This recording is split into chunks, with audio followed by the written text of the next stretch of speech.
Alright, so it is very windy outside, and it is currently 7:10 p.m. by the time I'm recording this. It's 7:10 p.m. right now by the time I'm recording this, so yeah. Um,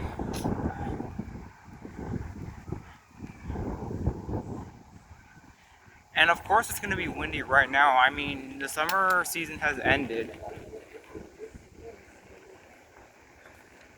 Halloween is coming soon, and then after 5 days, it's gonna be election day. This year's election day is in this year's election day is on November 5th. So yeah, and that's 5 days after Halloween. So yeah.